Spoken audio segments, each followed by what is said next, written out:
506, que envolve a controvertida questão das drogas. No mundo, como todos saberão, todos os que se interessam pelo assunto, os países estão percorrendo dois caminhos diametralmente opostos. Em alguns países se vem intensificando a repressão e em outros países se vem fazendo uma experiência com a legalização.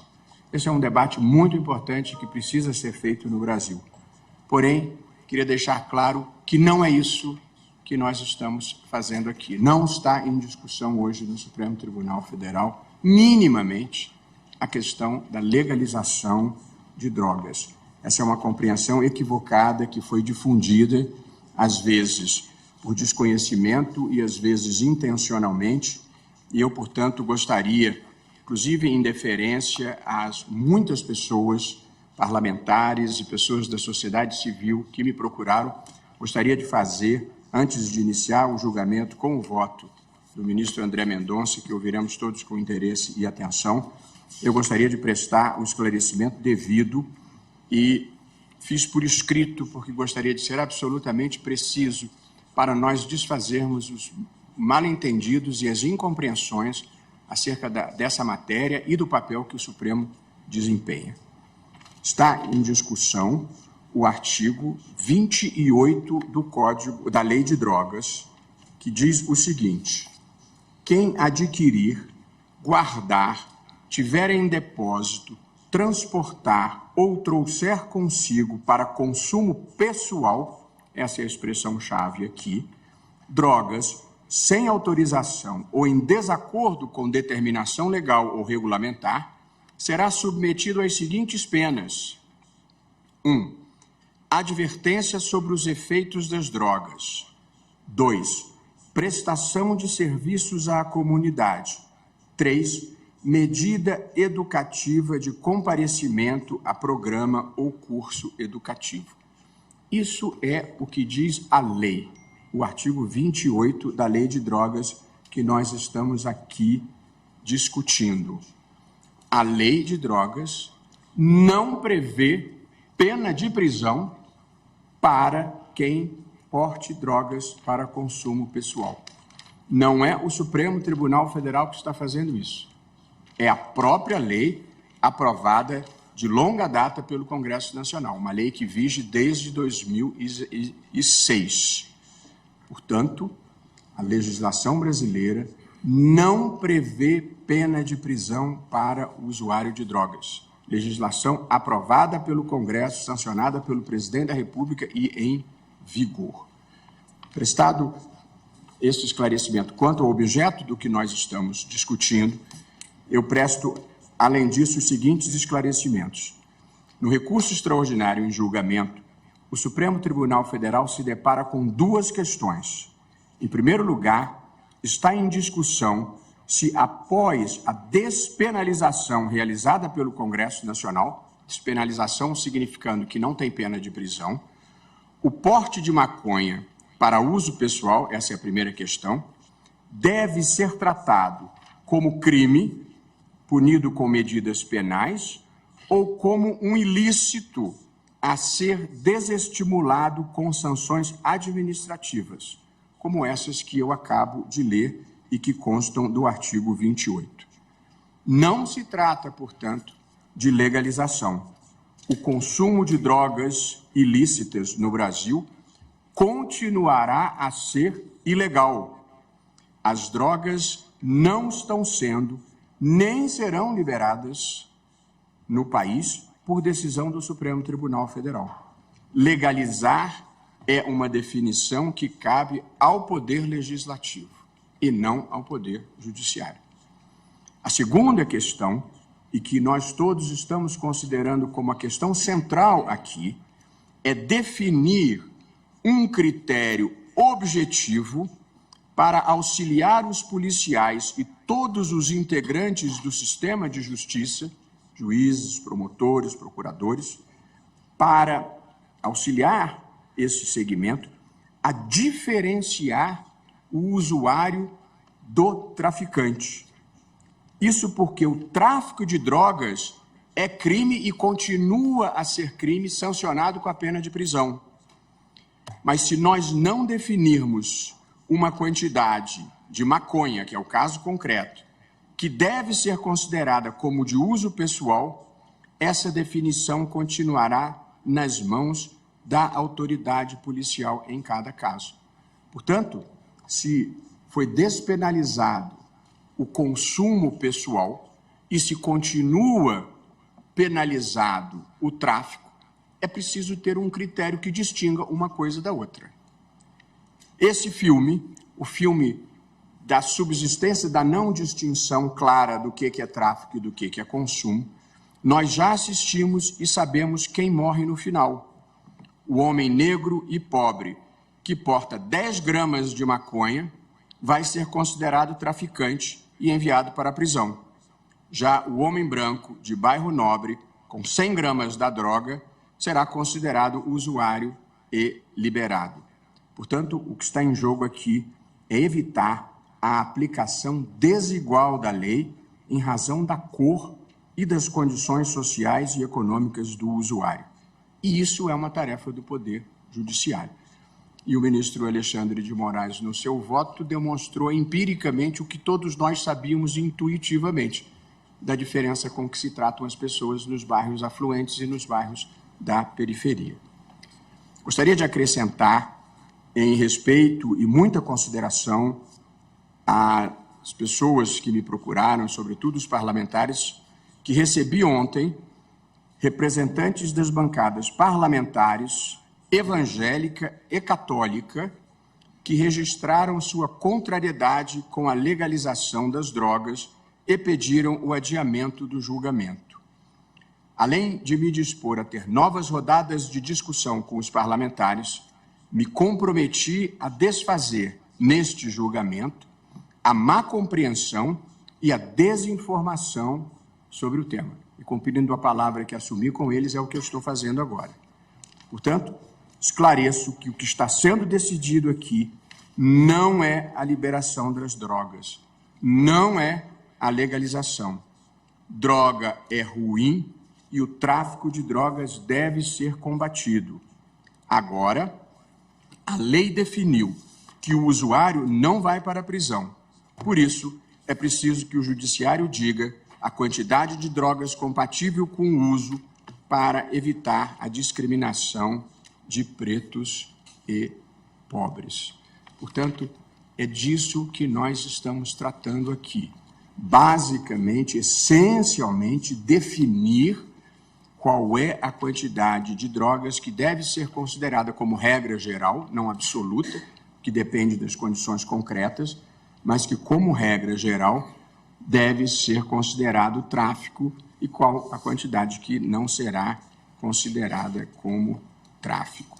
E aqui eu concluo, prezados colegas, senhores advogados, o público que nos assiste, dizendo que esse debate que nós estamos fazendo aqui, ele tem implicações muito profundas. A questão das drogas, como disse, é uma questão divisiva em todo o mundo, pelas dificuldades em enfrentar o problema. Na minha visão, que penso compartilhada pela maioria do tribunal, mas ouviremos cada um, eu gostaria de deixar assentadas as premissas fáticas e filosóficas da minha compreensão, que está alinhada com a posição majoritária que vem se delineando. A primeira dessas premissas fáticas, para deixar claro e inequívoco, drogas é uma coisa ruim. Drogas ilegais são uma coisa ruim. Eu tenho 2 filhos que foram educados numa cultura de não consumir drogas e não desejaria isso para nenhuma família. O consumo de drogas ilícitas tem efeitos potencialmente deletérios e, por isso, o papel do Estado e da sociedade deve ser, 1, desincentivar o consumo, tratar os dependentes e combater o tráfico. O que nós estamos procurando fazer é encontrar a maneira mais eficaz de lidar com esse problema, de modo a proteger a saúde pública e diminuir a violência associada ao tráfico. A segunda premissa é a de que a guerra às drogas fracassou. Esse é um fato. Desde a década de 70, adotou-se uma política dura de repressão à cadeia de produção, distribuição e fornecimento de drogas ilícitas, assim como ao consumo. Foram despendidos bilhões de dinheiros com o enfrentamento policial e militar das drogas, com dezenas de milhares de mortos e centenas de milhares de pessoas encarceradas. A despeito disso, o consumo só fez aumentar e a violência e a criminalidade associadas ao tráfico explodiram em diferentes partes do mundo, especialmente na América Latina e particularmente no Brasil. Portanto, é preciso ceder aos fatos.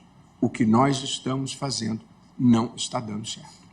E, portanto, nós temos que ser capazes de discutir, sem preconceito, sem superstições, a melhor política de drogas.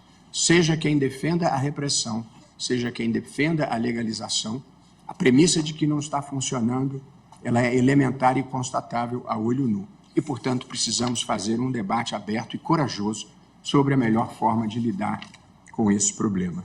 E a terceira premissa é que a política de repressão total não tem sido capaz de realizar o objetivo maior, que é a proteção da saúde pública. Na verdade, os recursos todos acabam sendo drenados para a repressão policial e para o emprisionamento dessas pessoas. A finalidade de uma política pública de drogas no Brasil deve ser quebrar o poder do tráfico, diminuir o hipercarceramento de jovens primários e de bons antecedentes que são presos por pequenas quantidades de droga e vão engrossar as fileiras do crime organizado e das facções criminosas e permitir o efetivo tratamento dos dependentes. Portanto, prezados amigos, prezados colegas, prezados advogados e público em geral, vou usar uma expressão cara ao ministro Gilmar Mendes, é disso que se trata. Nós não estamos discutindo legalização, nós não estamos modificando os atos normativos editados pelo Congresso, nós estamos essencialmente dizendo qual a quantidade que separa porte pessoal do tráfico. É simples assim. Há uma distinção nas posições assumidas até aqui. É que a posição do relator, que foi acompanhada, em seguida vou identificar por quem, a norma do artigo 28 e as sanções do artigo 28 continuam valendo, mas são consideradas sanções administrativas e não sanções penais. Essa é a posição do eminente relator. Há a divergência de quem considera que deve-se manter o caráter penal dessa sanção. Na prática, as consequências são pequenas, porque as sanções são as mesmas, que são essas que eu li do artigo 28. Os que defendem a posição do relator o faz no sentido de que, se mantiver o caráter penal, a eventual apreensão dessa pessoa faz com que ela perca o caráter de primário. E perder o caráter de primariedade para um indivíduo tem consequências práticas na vida útil, inclusive, se ele precisar apresentar um atestado de bons antecedentes, vai constar que ele não é mais primário. E, para muitos efeitos, isso vai prejudicar as pessoas. Essa é a visão do relator. A outra visão guarda deferência para com a posição do relator, que tratou como crime.